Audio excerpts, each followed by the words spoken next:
एक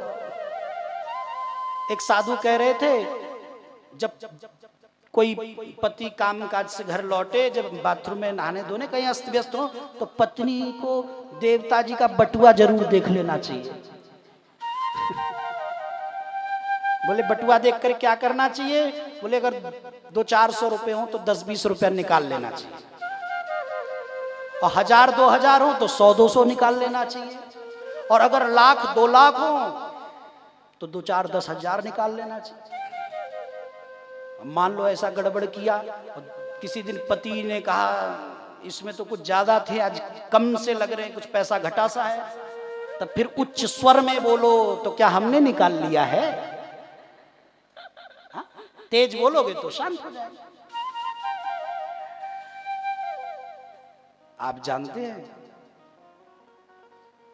गृहिणी के पास कुछ ना कुछ कुतर कर इधर उधर से रहना चाहिए। क्यों? क्योंकि जब धर्म में धन का अभाव होता है तो पति अपनी पत्नी के पास जब आता है तो पत्नी बोलती है हाँ कुछ थोड़ा है। अब पत्नी कहीं कमाने तो जाती नहीं कि उसको भी कुछ मिले। जो क्या बोलते हैं उसको, हाउस वाइफ, जो घर के कामकाज देखती है, तो उनके लिए तो वही व्यवस्था है। पति का धन ही उनका धन है, तो वो थोड़ी बहुत व्यवस्था बनाएंगी तभी तो खुद भी धर्म करेंगे। और धर्म के संकट में जब अभावग्रस्त उसके पति होंगे तब तो देवी जी ही काम आएंगी ना, फिर तो वो चुरौधा जो होगा वही काम आएगा। लेकिन वो घटना धर्म में ही चाहिए, हाँ इधर उधर नहीं घटना चाहिए। तो आज सुदामा जी ने ये शिक्षा दी कि भैया वो जान रहे, सुदामा जी नहीं जान रहे कि मैं तो कुछ देता नहीं, अपने पास है ही क्या जो इसके पास होगा। लेकिन पूछा तुम्हारे पास कुछ है? तो देवी ने कहा है नहीं, पर व्यवस्था बनाती हूं। और वो व्यवस्था बनाई। तो इसका मतलब क्या है? इस कथा का यही आशय है कि पत्नी ऐसी व्यवस्था बनाए कि यदि पति देवता परमात्मा के पास जाने के लिए उद्यत न हो तो ये न केन प्रकारेण उससे अपने पति को परम पति के पास भेजकर ही मानना चाहिए। परम पति से उसका नाता जोड़कर ही मानना चाहिए। सुशीला ने तब तक हार नहीं मानी जब तक भेज नहीं दिया। सुदामा जी बाद में समझ गए अब तो द्वारिकाधीश के पास जाना ही पड़ेगा। वहां गए हैं, खूब आतिथ्य सेवा सत्कार किया है, भगवान ने हृदय से लगाया है। और बाद में पूछा था कि कुछ भाभी जी ने दिया है, तो छुपा रहे थे, सोच रहे थे इतनी राजमहल में इतनी रानियां और इनके सामने अपनी पोटली खोलूंगा, इंसल्ट हो जाएगी, बेइज्जती हो जाएगी। कन्हैया का क्या भरोसा, ये बचपन जैसा स्वभाव इसका अभी ना हो, हंस पड़ेगा। बगल में पोटली थी, भगवान ने ले ली। हाँ? भैया छुपाने की आदत अभी तक नहीं गई, अभी भी छुपा रहे हो? तो बोले क्या करें, तब भी आपकी भलाई के लिए ही हमने चने छुपा कर खाए थे, और आज चावल भी आपकी ही भलाई के लिए। भगवान बोले क्यों, तुम्हारी बेइज्जती होती तो इसमें मेरी भलाई क्या है? बोले नहीं, बोले भक्त की यदि बेइज्जती हो जाए तो सर तो भगवान का ही झुकेगा ना। तो इसलिए यदि आपकी रानियां मुझ पर हंसेंगी तो फिर मित्र किसका हूं, ये दुनिया वाले किस पर हंसेंगे? इसीलिए इनको छुपाने की कोशिश कर रहा था। भगवान ने तंडुल फाके हैं, और जिसका जो स्वभाव होता है वो बना रहता है। सुदामा जी का न मांगने वाला स्वभाव था, तो भगवान कृष्ण से भी सुदामा जी ने कुछ नहीं मांगा। लेकिन भगवान ने कहा ये तो कुछ नहीं मांग रहे हैं तो चलो इनको तो रहने दो, ये तो बाबा जी आदमी हैं। लेकिन इनकी देवी जी ने भेजा है 4 मुट्ठी चावल देकर, तो बदले में उनकी व्यवस्था तो करनी होगी, उनको तो देना पड़ेगा। तो भैया भगवान ने खूब आनंद कर दिया, अपना नाथ नारायण ने खूब प्रसादी दे दी है, दिव्य महल हो गया है, सारे सुख हो गए हैं। बोलिए द्वारिकाधीश भगवान की जय, सुदामा जी महाराज की। सुदामा जी जब लौटे और उनको अपनी कुटिया नहीं दिखी, प्रासाद दिखा, खूब बड़ा महल। बोले अरे इसमें हम क्या रहेंगे, इसमें तो फिर भजन नहीं होगा, भोग बनेगा। भगवान बोले भोग तब बनेगा जब आप राग बुद्धि से इसे भोगेंगे, आप इसे त्याग पूर्वक मेरा प्रसाद समझकर भोगे, तब ये भजन बन जाएगा। खूब सुदामा जी ने भगवान का भजन किया है, दिव्य आनंद हुआ है। बोलिए सुदामा जी महाराज की जय, सच्चिदानंद भगवान की जय। आइए अब हम झांकी का दर्शन करें, लीला का दर्शन करें और फिर उसके बाद जो आनंद है उसमें प्रवेश करें। ये गरीबी का कृष्ण के दर पे विश्वास लेके आया हूँ, मेरे बचपन का यार है मेरा श्याम, यही सोच के मैं आस लेके आया हूँ।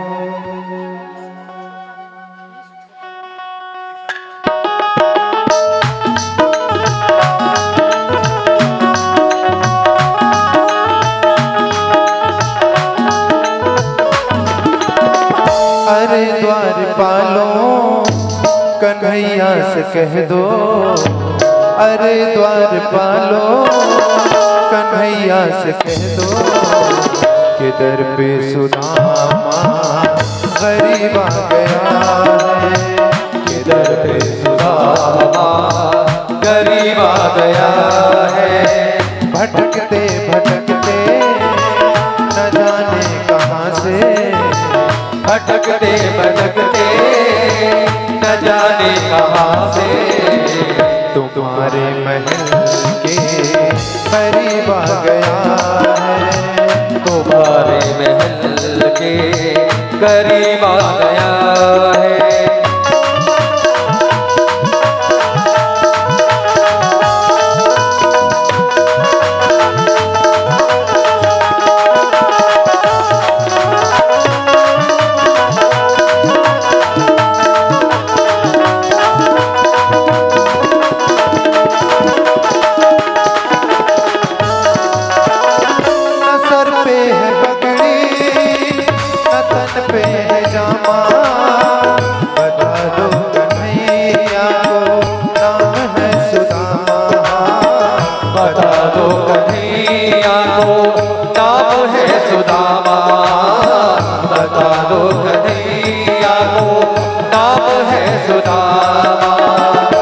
नतन पे है पगड़ी, जय हो, नतन पे है जामा, जय हो, बता दो कन्हैया को नाम है सुदामा। नतन पे है पगड़ी, नतन पे है जामा, बता दो कन्हैया को नाम है सुदामा, बता दो कन्हैया को नाम है सुदामा। तुम एक बार जाकर मोहन से कह दो, तुम एक बार जाकर मोहन से कह दो कि मिलने सखा नसीब आ गया है, कि मिलने सखा नसीब आ गया है। अरे द्वारपालों कन्हैया से कह दो, अरे द्वारपालों कन्हैया से कह दो कि दर पे सुदामा गरीब आ गया है।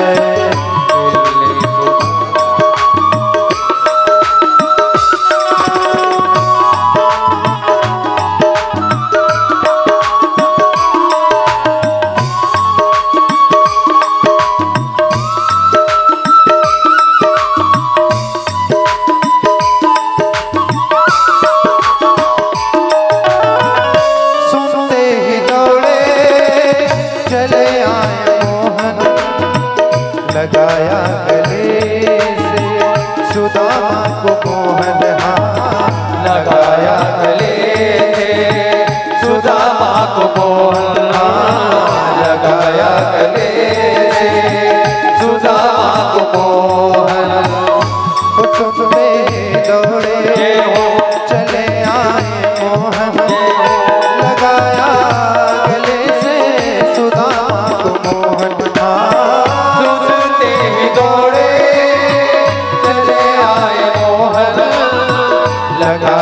गले से सुदामा को मोहन, लगाया गले से सुदामा को मोहन। तुम एक बार जाकर मोहन से कह दो बुआ रुक्मणी को बड़ा ही अचंभा ये मेहमान कैसा अजीब आ गया है। ये मेहमान कैसा अजीब आ गया है। अरे द्वार वालों कन्हैया से कह दो अरे द्वार वालों कन्हैया से कह दो इधर पे सुदामा गरीब आ गया है। इधर पे सुदामा गरीब आ गया है।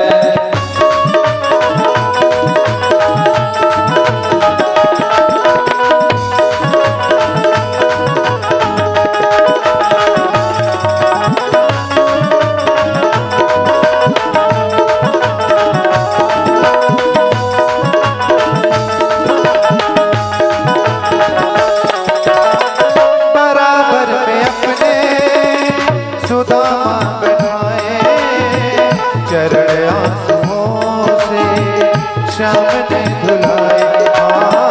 चरण आंसुओं से श्याम ने धुलाए। चरण आंसुओं से श्याम ने धुलाए। बराबर में अपने सुदामा बैठाए चरण आंसुओं से श्याम ने धुलाए। ओ बराबर में अपने सुदामा बिठाए चरण आंसुओं से श्याम ने धुलाए। चरण आंसुओं से श्याम ने धुलाए। न घबराओ प्यारे जरा तुम सुदामा न घबराओ प्यारे जरा तुम सुदामा खुशी का समा तेरे करीब आ गया है। खुशी का समा तेरे करीब आ गया है। अरे द्वार वालों कन्हैया से कह दो अरे द्वार वालों कन्हैया से कह दो करीब आ गया है। करीब आ गया है। करीब आ गया है। करीब आ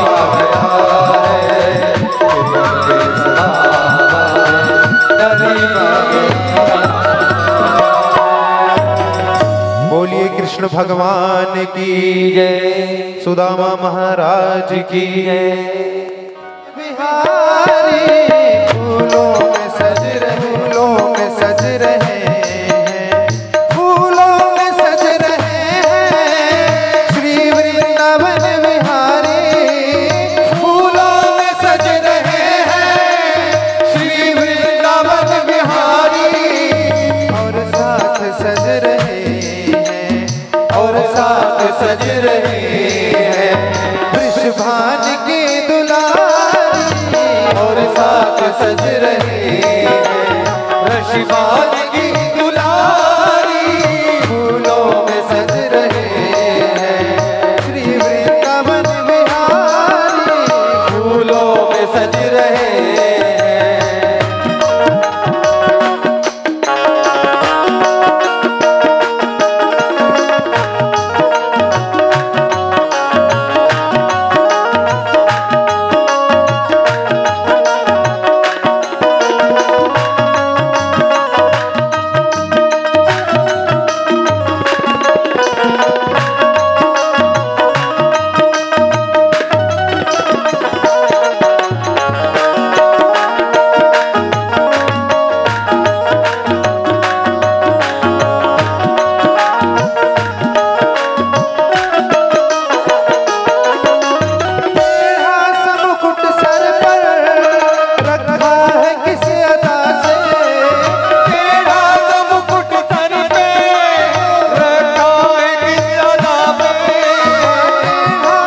से छवि निहारी बिन मोल बिक रही है। जब से छवि तुम्हारी फूलों में सज रहे हैं श्री वृंदावन बिहारी। फूलों में बिक रहे हैं श्री वृंदावन बिहारी। फूलों में सज रहे हैं श्री वृंदावन बिहारी। और साथ सज रहे हैं वृषभान की दुलारी। और साथ सज रहे हैं वृषभान की दुलारी। फूलों में सज रहे हैं। दर्शन करके अपने अपने स्थान में जल्दी जल्दी बैठे हैं और सभी से निवेदन है ठाकुर जी को आशीर्वाद देने के लिए सब लाइन से आते रहे।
कृष्ण भगवान की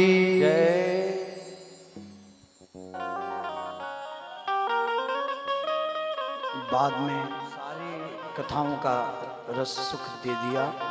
तो अंतिम में यही उपदेश किया है कि राजन सर्वम सत्य प्रतिष्ठितम। और भगवान श्री सुखदेव पूर्व दिशा की ओर से आए थे, प्रस्थान कर गए हैं।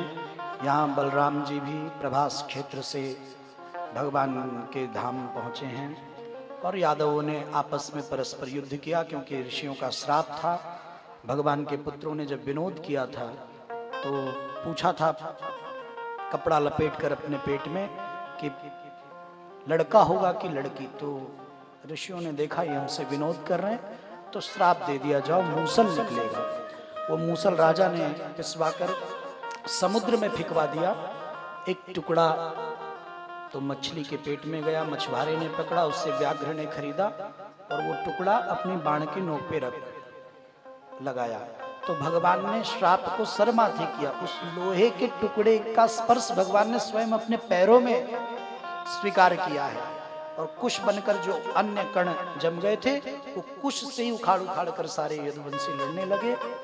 इस तरह से यदुवंशियों का विनाश हुआ।